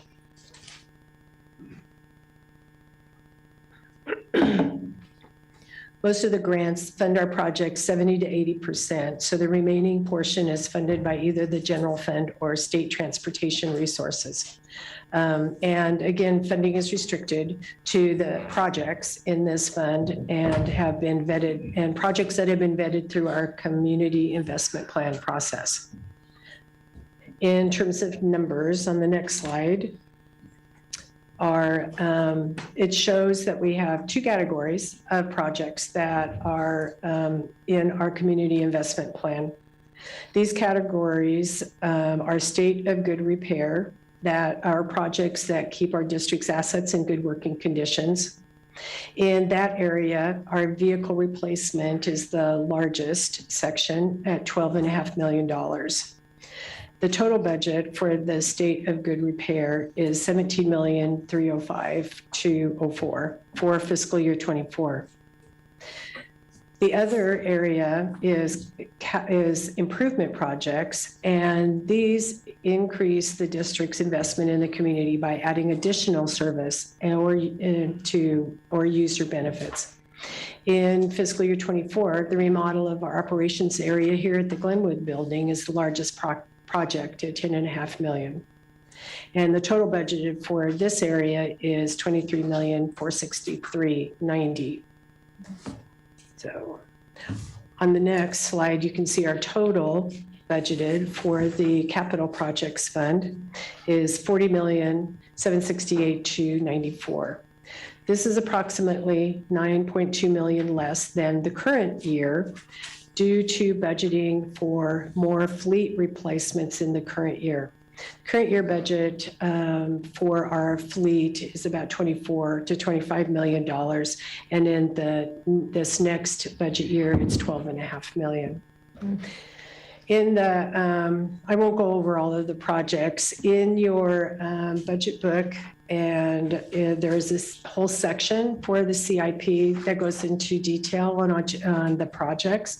You can find that in pages 18 to 28. And so I'm not, unless somebody had some questions about some specific projects, then I won't go over that here. So, okay, yeah, Jess. I was like, Jess, go ahead, Jess. That's okay. Sorry. I was interested in the Hunsaker redevelopment or the development project, and that potentially, so that's a property that's going to be sold off next to the Santa Clara station. And so are there any estimates as to what the market value of that property is, or what we're looking at? Because would that be considered revenue? It will be. Mm-hmm. Yeah. So what's just, I think the small amount that's budgeted in here is for any legwork we would have to do to work on appraisals or work with the city or to ready the property for sale, or even work with the city for a managed development opportunity they would help us with. So no appraisal yet? We do have an appraisal. It's about 2 years old, and it's about $2.8 million. So it's old data, so I wouldn't rely on that at this point in time. So nothing new. Will that be something that is underway this year, or? We're actively talking with the city about what we could do with that property. They have some funding opportunities, so they may decide if they can acquire some of it for their ideas about how it could be developed, whether it's park money they have or housing money, and also still some opportunity to sell it to the open market. Mm-hmm. So no clear plan. No schedule yet? No schedule, no.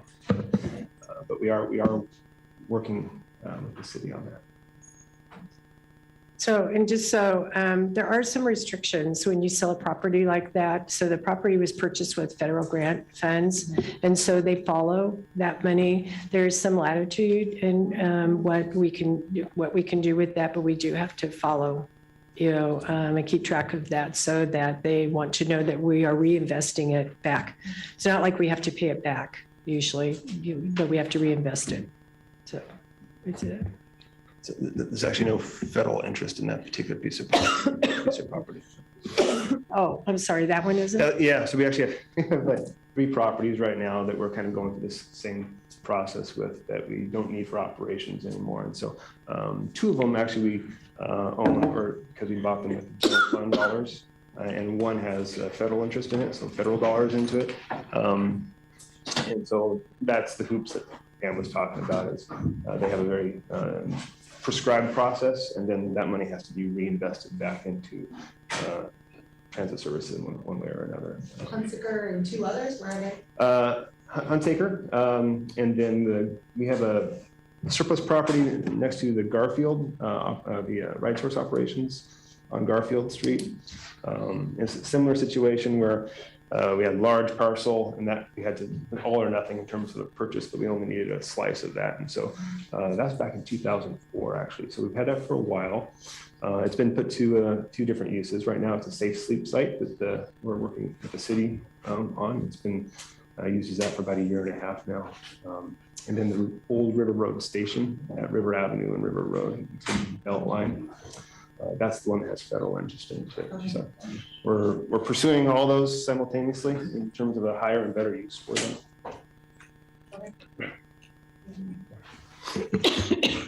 Glad you're okay, Pam. Yeah, I knew it was Zeus, you could find me a golf drop. If you need a minute, please let me know. But in the meantime, it sounds like if you're okay, Stephen, you have a question? I do, not on projects, but on this function or this budget area, capital projects, vehicle replacement. So you're not taking anything out of general fund for vehicle replacement, I noticed, and that's fine, that's proper, I would say. It seems to me, and tell me if I'm wrong, most of your money, this comes from federal sources. How worried are you, given the federal budget situation, that these sources are going to change in the next coming years and not change for the better?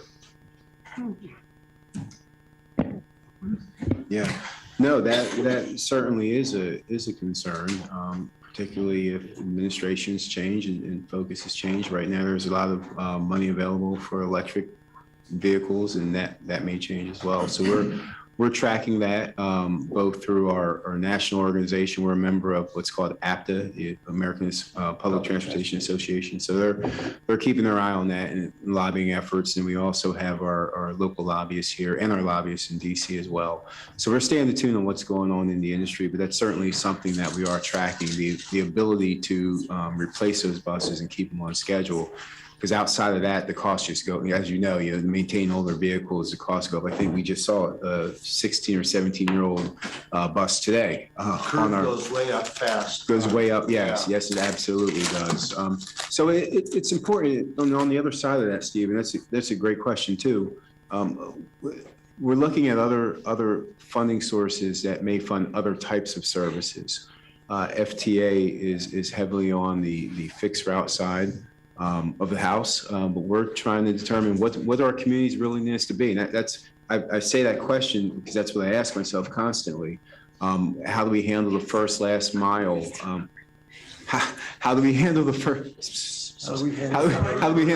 last mile, and what does that service look like, and how are people actually using our services? So we're going more towards a mobility kind of approach. We're working through that framework right now.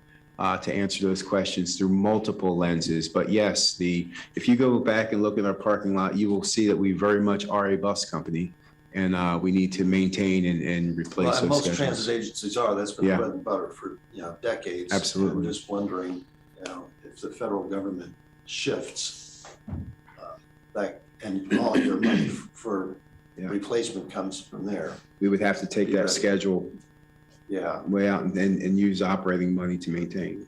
That would be Thank you. Great. Any other questions about the CIP? All right, seeing none, go ahead, Pam. All right, one more fun. And thank you, I feel very well cared for. I saw It you was nice. eating a Tic Tac and I thought I got a real cough drop in my bag, so. That's great. Yeah, so, all right. The last fund for us to talk about tonight is our new Sustainable Services Reserve Fund. This fund was established this year to provide a way for the district to continue operations during times of economic downturns. Each year, there will be a transfer from the general fund to ensure that our fund balance stays within the target goal of 2 to 6 months of operating costs.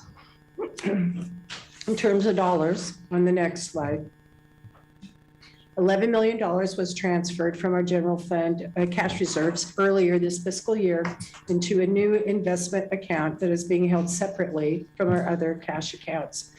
There are two parts to this reserve: fixed route, which is funded from the general fund, and STIF, which is funded from the statewide transportation improvement fund taxes.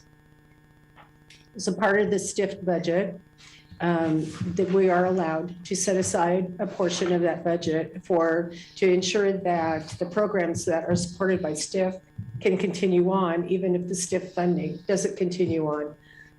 So the STIF portion of this is $663,000, and the remainder of it is our general fund reserves.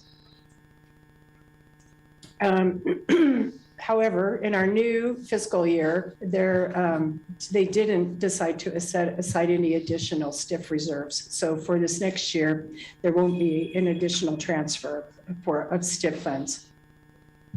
Okay, that's it on that one. Does anybody have a question about that?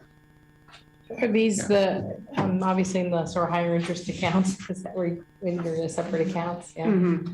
And does the LTD bank in one place or multiple banks? Or? So right now, so I'm looking at that. Traditionally, they have kept their money in the state investment pool.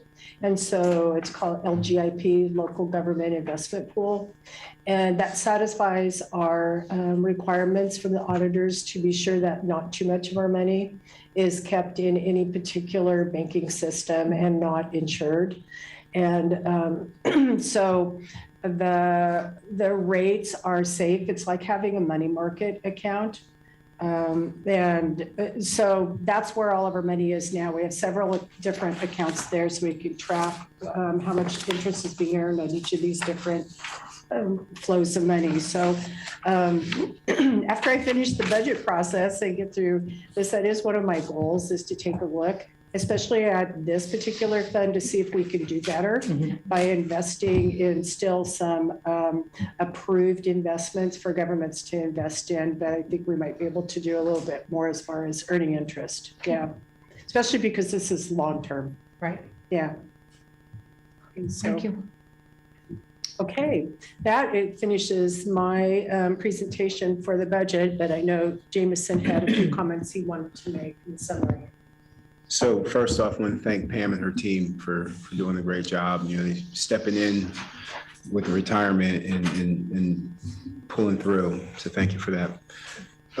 This budget represents an investment in the organization in several fronts. One, we're going to be going down the path to determine what's LTD's future in serving our communities. What does that look like? To be able to do that, we're investing in building up some resiliency and skill sets within the organization. We have new faces in places. Eric's been in his role for 2 months, I think. 2 months. So the skill set, I'm using him as an example and putting him on the spot. But the skill set that got him into that interview room is a different skill set that's going to keep him in that role. So we're investing in making sure that we have our leaders are fully trained.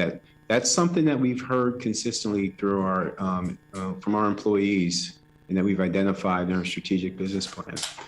You heard Pat talk a bit about internal communication. As we go through this process of determining what we need to be and determining how we communicate now with communities and people based on how much information we all get every day. We're going through that now. It's going to be important to make sure that our employees know how the everyday work that they do ties to a bigger picture, a bigger goal for our communities. So I think that's important.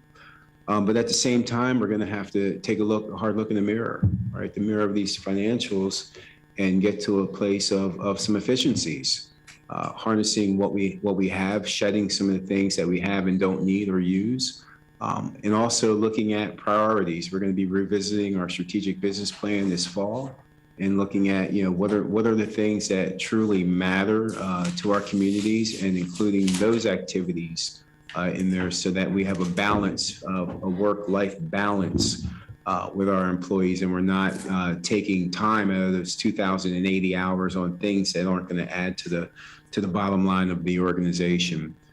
We did a restructure for that reason, to get ourselves organized a little bit differently. Each of these chiefs have different departments under them. We have not staffed a chief administrative officer position, though the structure shows that. Camille and I are going to work with that team. That team is working well, with Pam being part of it. And, she put this together without me really knowing what I was looking at in the first 5 months. So we're going to go down that path and work with you, our board, and this committee. We'll be coming back to this committee with an updated long-range plan, financial plan rather, this fall. I believe the next meeting is this fall. And we'll be updating based on the contract that we have now, based on and thank you, Carl, for pointing out RideSource. Those costs have changed, and they may continue to change. Hopefully that big bump was the bump, but we have to reset and start from the core of delivering service as we do today. We will learn through our planning studies what that service delivery can look like over the next few years moving forward, and then we'll continue to adjust that way. So the next 2 years are going to be about working with this board, working with the newly established finance committee that we have in place now, to be able to report and track what the metrics are, how they're changing, what they mean, including our customer service satisfaction numbers, to make sure we're meeting the needs of our communities. So it's an exciting time. As I said before, I'm bullish on our future. It will look different. It's going to look different in every transit system across the country. We're finding that out. We are moving more towards a mobility mindset. I always say that the best form of mobility is a good sidewalk. You can't get to the bus. It's hard to get to the bus without one. It's hard to get to a lot of places without one.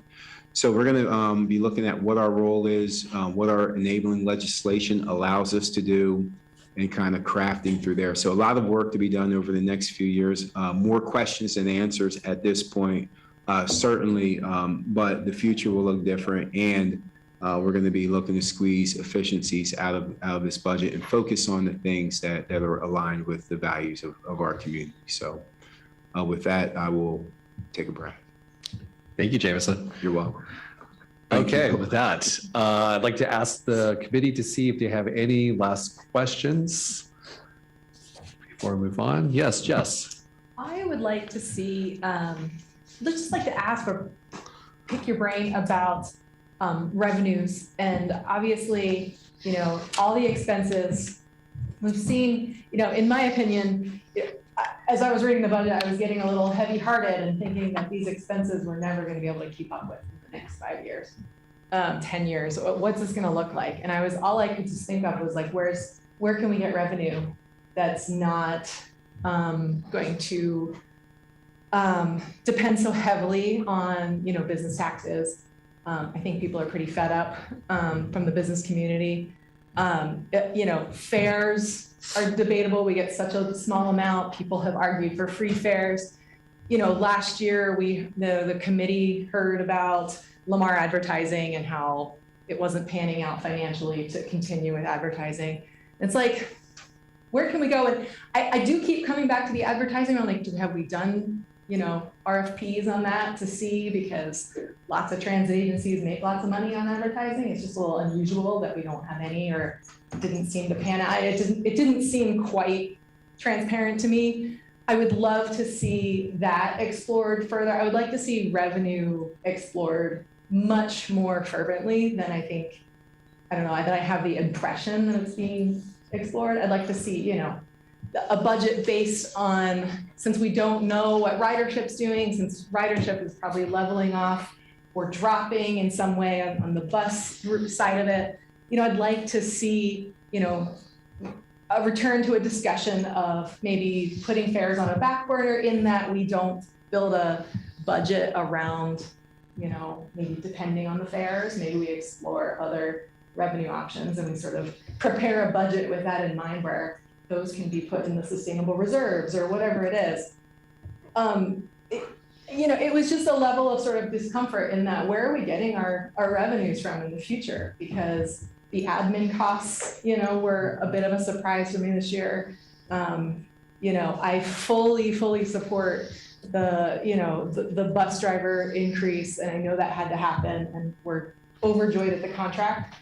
But I'm concerned that we're getting, there's a lot of admin expenses and all the other things that are being added on throughout the budget without, Stephen asked about federal funding, we're so dependent on federal and business taxes, which I think are not certain, in the future, as much as we would like to think they are.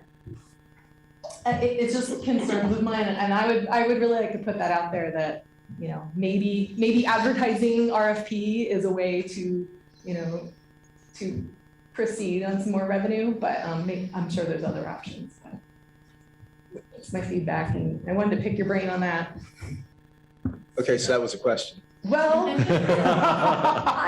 I want to hear what the response to. Yeah, sure. No, hey, I'm drinking out of the same water with you. I think that we need to look at different funding sources. I think that a lot of the transit systems are stuck on FTA funding solely, right?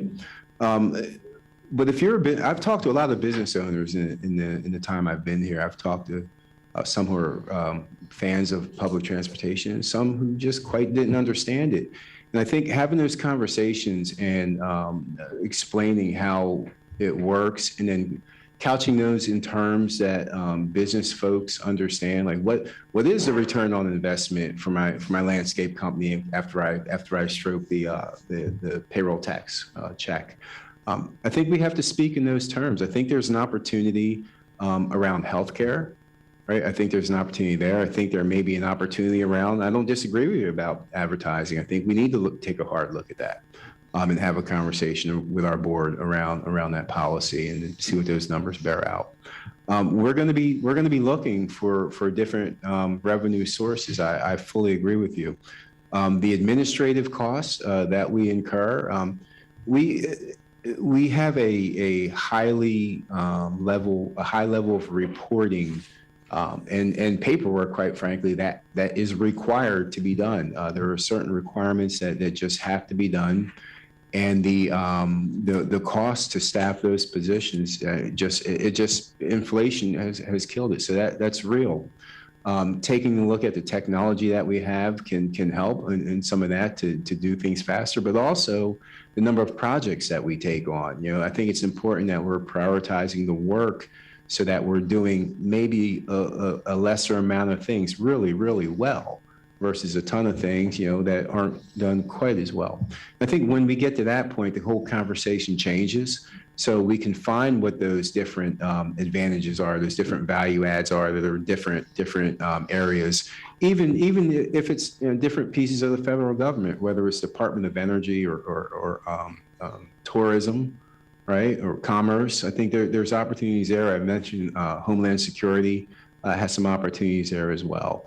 But we've got to go through and figure out from the base level, what does it look like, so then we know what we're eligible to go after. But yes, there will be a commitment to that. Thank you. Appreciate that response. Great. Yeah, that could definitely be a meaty discussion. We want to sit around someday and discuss it further. But just checking to make sure, any more questions? If not, I will entertain a motion. Can I? Oh, yes, go ahead, Susan. Thank you. Jess, I really appreciate your questions and the spirit and intent with which you talk about. I think that's really good for all of us. I guess one of the things I think about when you look at the administrative and that it's high, also just the fact that we are a service organization. And so that's people, that's how we implement whatever happens. And I've appreciated how more is being done, brought in-house, the expertise.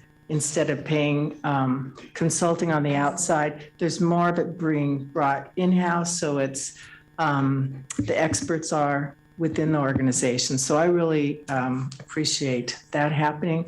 And what I'm hopeful for and optimistic about is the reaching out to the community to find out what do they want? What would they like LTD to be? And I think that is going to be an important resource in helping the business community feel okay about the fact that the taxes are being paid. So anyway, I really appreciate the thoughtful questions, but I guess I'm feeling a bit more optimistic. So. Yes, go ahead, Gary. Yes. I heard the word vetted used, and when you say vetted, who did the vetting? I'm sorry.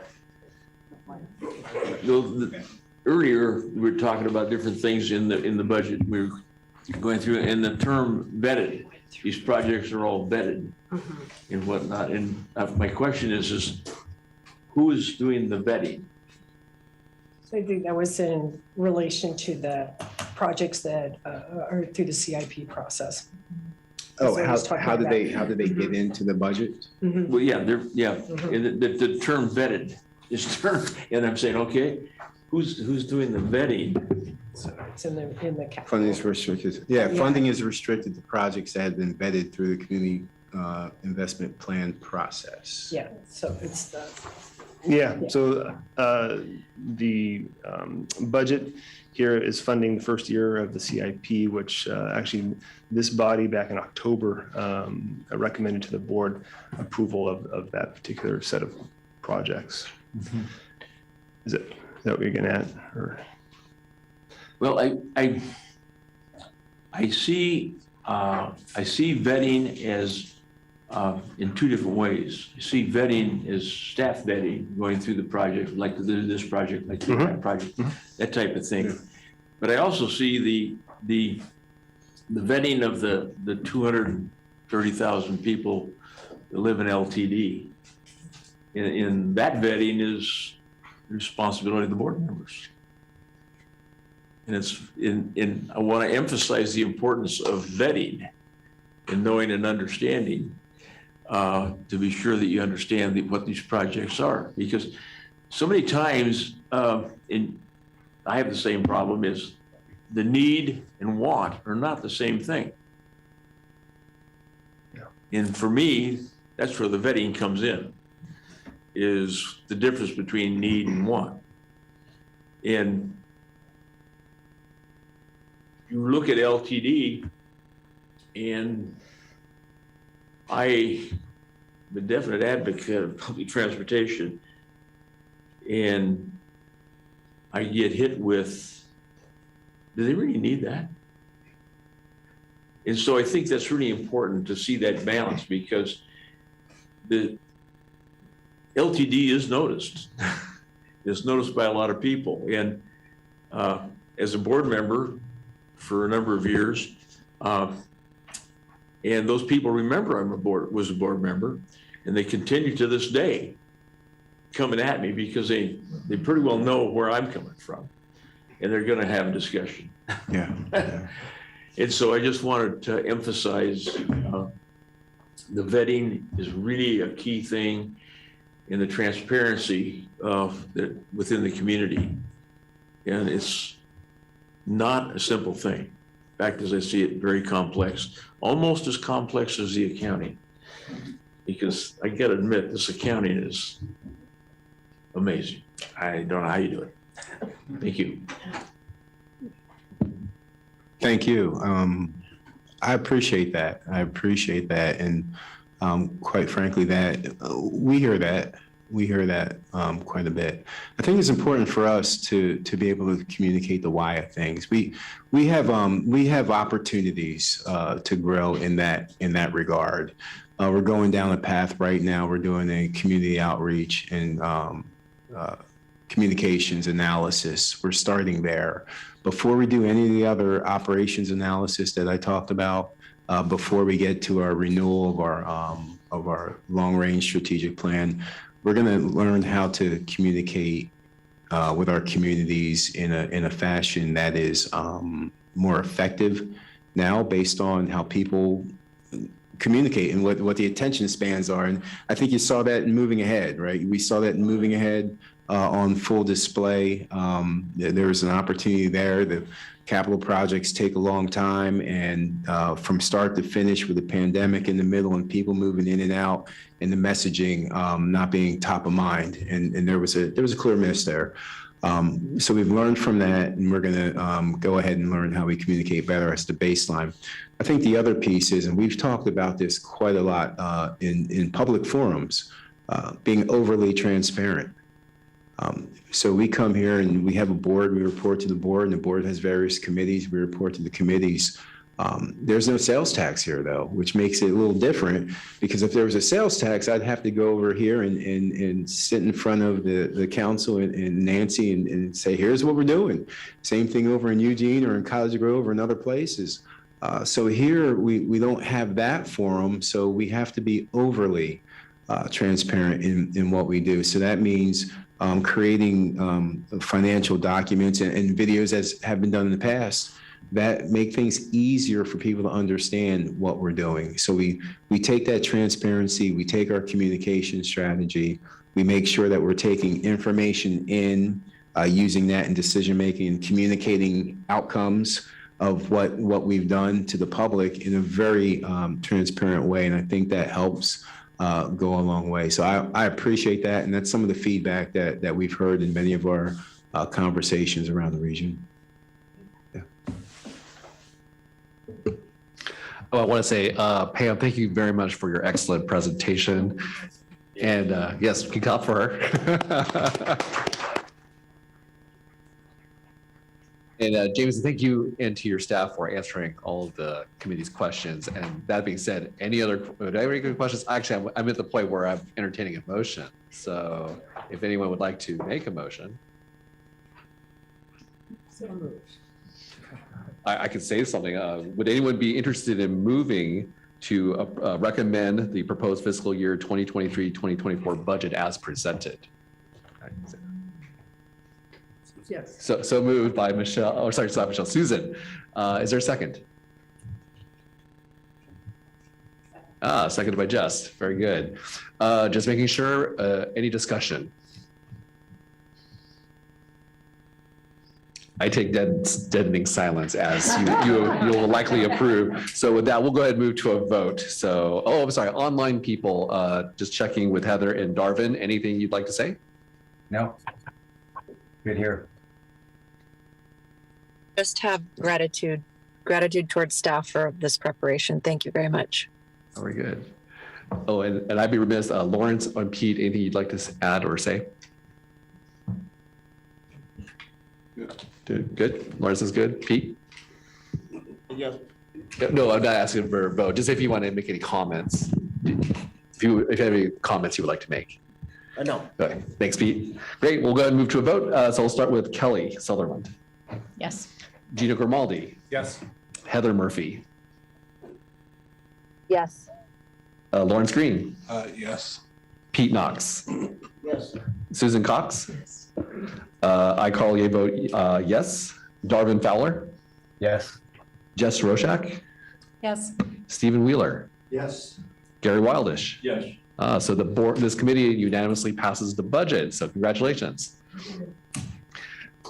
Yes, Gary and I will end with the one comment. Another item to approve the supplemental budget? No, that is actually part of the same thing. Or actually, it's separate, but it's just. There's two motions on the. Yes, yeah.